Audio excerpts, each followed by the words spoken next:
Welcome, folks. I wanted to make a quick announcement to get some word out today about something I saw in the news. Saw it earlier this week, and I just don't have time to make a proper video, so I thought I'd jump on a live broadcast and just spew it at you unedited. So the topic is, hey, there's a brand new comet in town. It's called Comet Leonard. So I thought, I am not really an astronomer. I don't have a very good telescope. Let me see if I can find my telescope. I forgot to get my telescope out. It's over here somewhere. It's on my desk back there. But it's small, right? I only have a very small thing. So I'm not going to be filming it. What I am hoping is going to happen, though, is that somebody in our community who is more serious about looking at stars will maybe make a bit of a deal out of it and do some filming.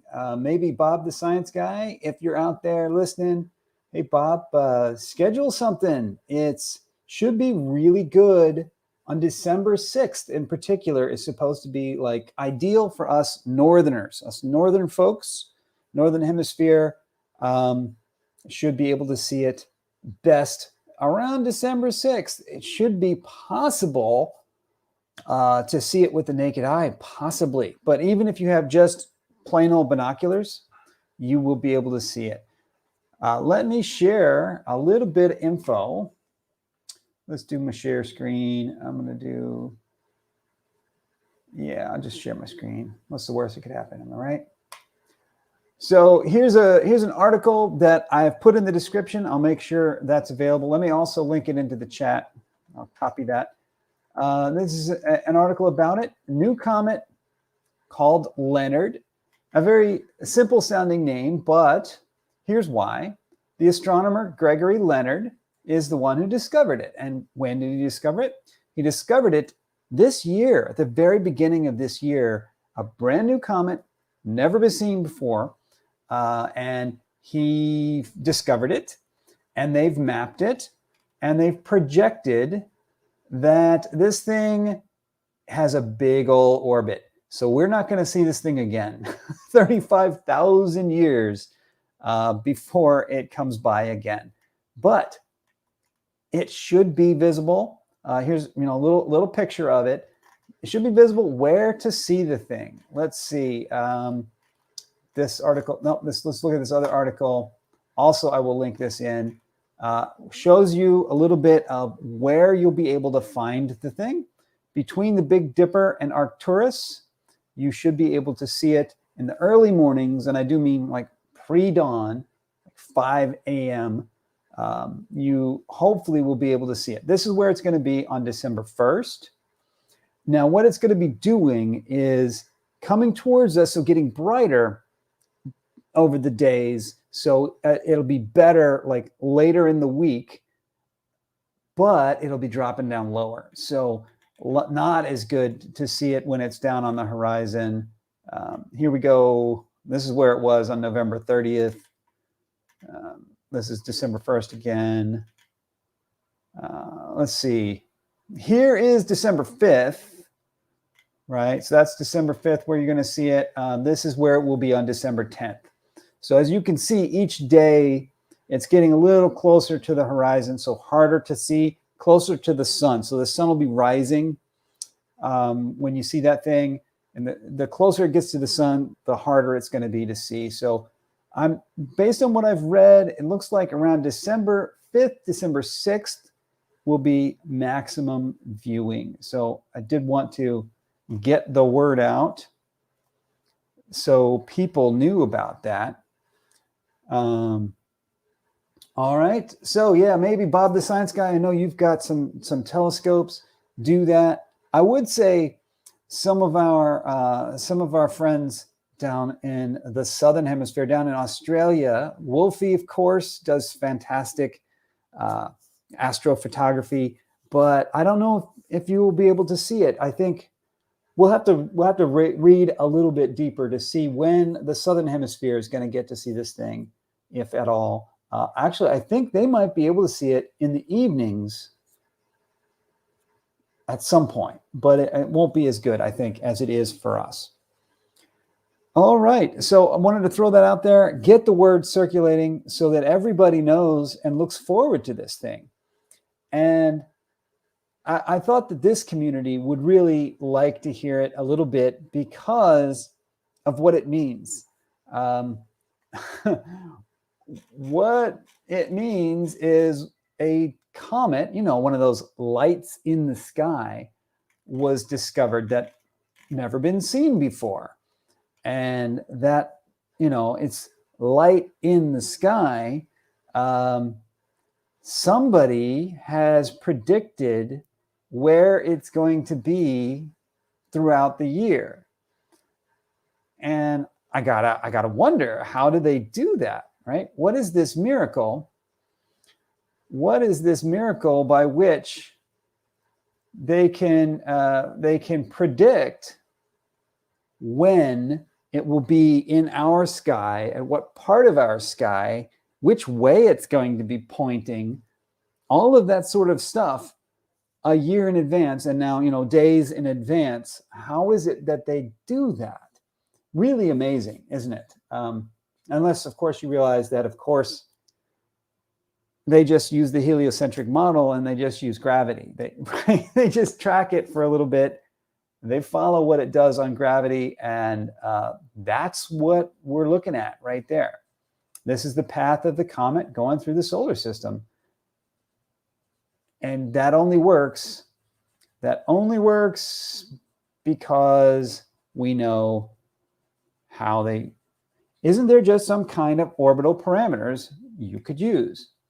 Yes, that's exactly what they do. They first observed it, right? They observe it, and then they measure it over a period of a few days and see how it's moving.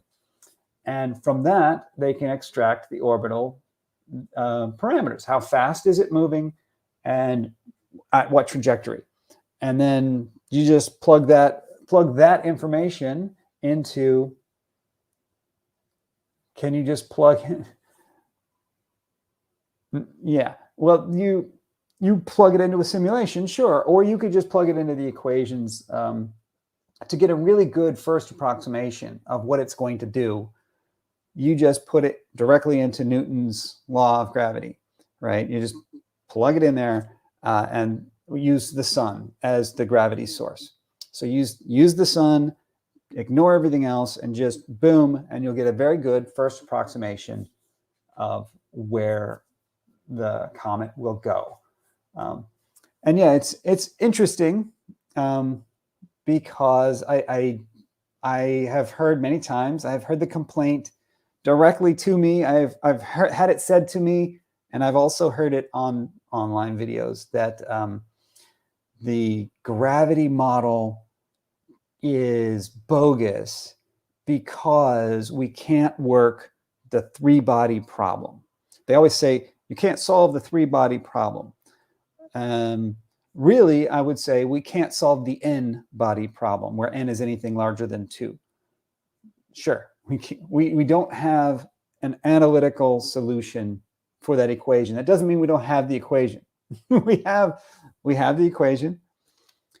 We don't have a way to just like plug in the number and have the answer just fall out. But what we can do is use computers to crank those numbers. And that's what we've been doing for ages and ages now, is you just plug it into the simulation to get a really good answer. If your first approximation is just to say that, our first approximation is just to say that the sun is the only truly massive body that has any relevance in the equation. You do that, and then you'll get a very good estimation of the path. And if that path takes you near something large like Jupiter and Saturn, then you're going to want to factor those in. So you do that as your first approximation, and then you just plug it into a simulation after that. That includes all the major planets. And you run on a supercomputer. It takes a little while, but we've got those. No big deal. and then it'll spit you out the exact trajectory that we expect. And you can get those things, these paths, down to an amazing precision. So yeah, I wanted to point that out. Want to make sure, I'll say it again, Comet Leonard, it's a one-time, once in a lifetime, once in 35 millennia. We're not going to see this again. So get out there and see it. And yeah, for any flat earthers who stumble across this video, or anybody who maybe is watching now, I don't know what to tell you. I'm sure you can just tell yourself a nice comforting story about how this isn't real somehow, even though millions of people are going to watch it, and you will not be able to find any historical references to it. Maybe, I don't know, maybe we covered up the historical references. I don't know. You'll come up with something that makes you feel good, and tell yourself that. And if you repeat it enough times, you might start to believe it. I think that's kind of how it works. So yeah, there you go. I've heard many times people make the claim that we don't predict anything with our equations of gravity, that we just using like ancient tables and stuff from what, you know, the ancients have come up with. The ancients didn't know about this comet. They never saw this comet. The first time it was seen was early this year. So no ancients, so no tables. Sorry, that's not gonna buy it. All right, you know, it's not gonna work. So maybe if you want to tell yourself that, yeah, Halley's Comet was the first time that we even realized that comets are in orbit and that they return. That was the first time it was discovered. And Halley himself made the prediction of when it would return and where in the sky it would be visible. And it was the first one. And he didn't live to see it, but it did, sure enough. It came right where he predicted it would be. And how did he predict it? Did he use ancient tables or something? No, he used Newton's equations. Just used Newton's equations and said, oh, hey, look at this. This is when this comet will be back. So that's that. And, you know, I did want to say one thing about the objection that we can't solve the n-body problem. We can't solve the n-body problem, and that's something significant. But I just want to point out that that's a disingenuous, of course, it's a disingenuous argument. It's not just wrong. It's not that it's a wrong argument. It's disingenuous. And the way we know that it's disingenuous is because here we have the second one in 2 years, a brand new comet. And somehow they calculated that path, didn't they? And you'll see for yourself in the next few days, if comet doesn't show up or the comet shows up in the wrong place, you'll know, oh, you were right all along. But I have a feeling, just like Neowise last year. Did anyone catch Neowise last year? I went out and eyeballed it. Neowise last year was a comet comes in, and I'll tell you what, whatever you want to believe, somehow they can predict the accuracy of these things, and millions of people all over our great planet will go out and see it for ourselves. So can't really, I'm not going to buy that it's faked somehow. Okay, any questions or comments out there from the crowd before I call it? Let's see here. We supposedly have a second moon. Yeah, for a while. It's temporary, I think, my understanding. It is indeed a small planetoid with an off-center orbit. Yeah. Yeah, this chunk out there that's been discovered. So that'll be there for a little while. I think it's still here, isn't it? Oh, the second sun, though. No, we don't have a second sun. That's just more of the same fantastic thinking, you know, that plagues our community today, that plagues society today. We're We have people who are just really excited about stuff. They just get really excited about things that are fantastic. And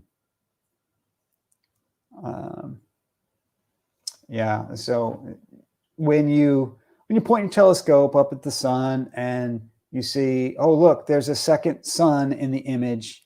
Yeah, you see a second sun in the image.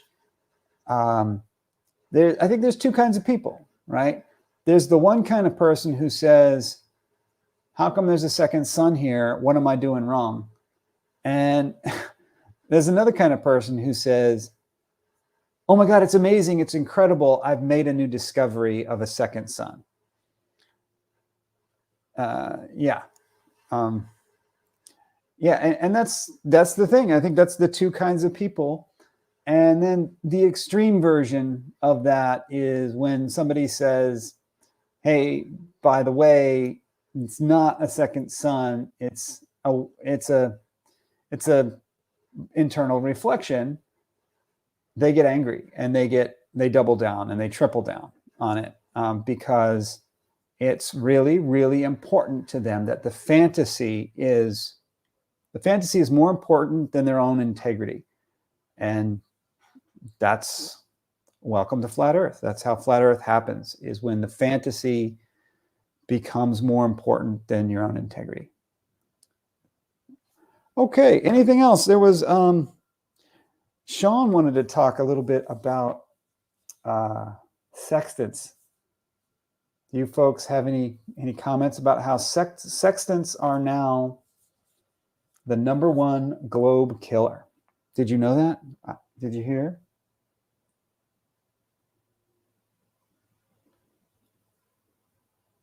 Yeah, it really is a, yeah, the finger test. Yeah, it really is a psychology issue, and that has become my main thrust. Is that it's absolutely silly to even have a conversation about logic or evidence or reason.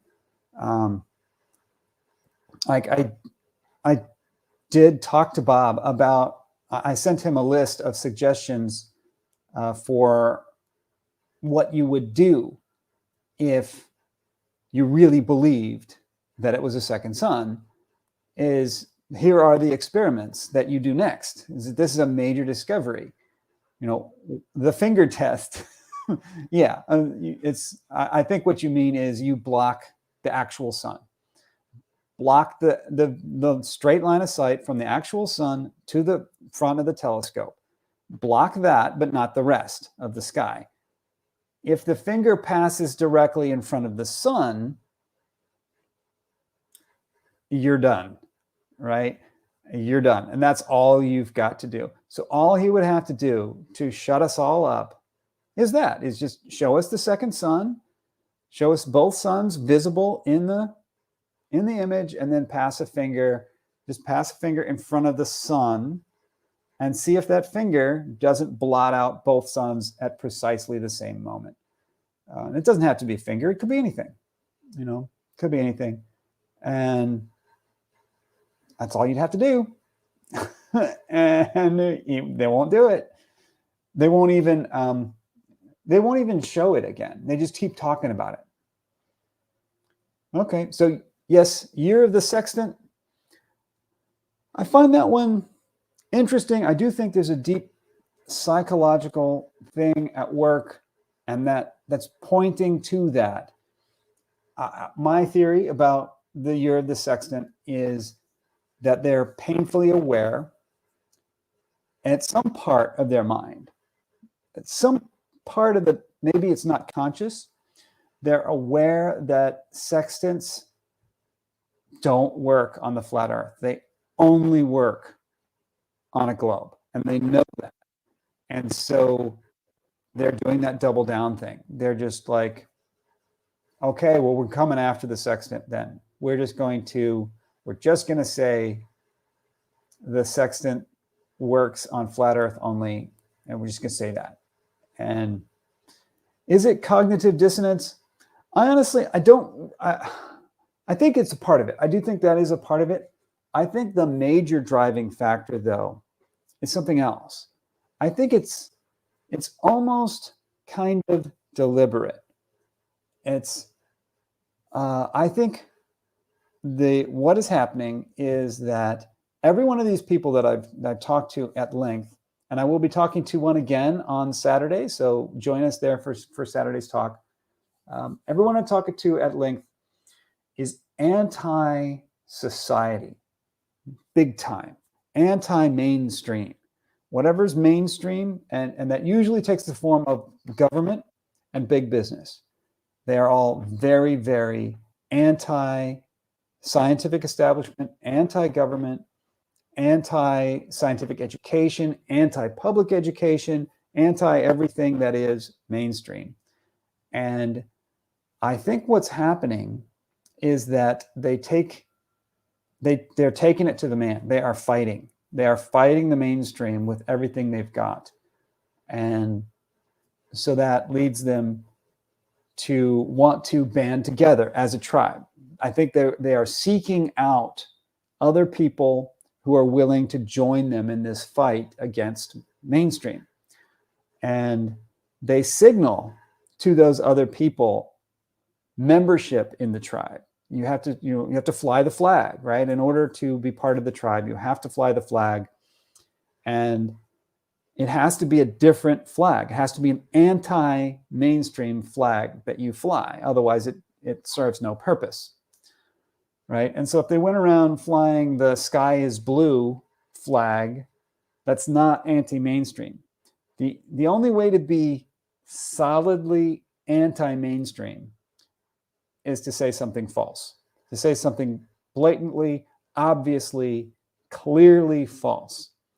So at some level, every single one of them knows it's not true. And that's why they're doing it. They're doing it because it's false. And yeah. Yep. Absolutely true. Absolutely true. Okay. So I guess that's it. I just want to do a quick one tonight. Won't keep you long unless anybody has something specific they want to chat about. I will be talking to Alan on Saturday. He was very nice the last time he came on, and so I'm looking forward to a very positive conversation. On Saturday, the talk will be, he's going to come and explain to me how the vacuum of space cannot exist next to our atmosphere. By my analysis, that's illogical. That the logic behind that argument makes no sense. So I've asked him to come and explain to me how it does make sense. He will explain. I will ask questions. It will not be a debate. We're not going to debate. He's just going to explain, and I'm going to ask questions. And some of those questions will be hard. I expect that we will, at some point, have the conversation break down to the point where my questions are revealing that there is no logic behind this supposed logic, but that he won't give. That I suspect he's going to stick with his guns, that it is logical, and then we'll have to leave it at that. So look for that on Saturday. And with that, I will leave you. Comet Leonard this week, December the 6th. Get out there. Maybe some of you folks with telescopes, get some good shots of it and share with all of us. We can set the silliness of psychological problems aside and just enjoy a beautiful comet. I love comets. They're super exciting. All right. Catch you guys next time.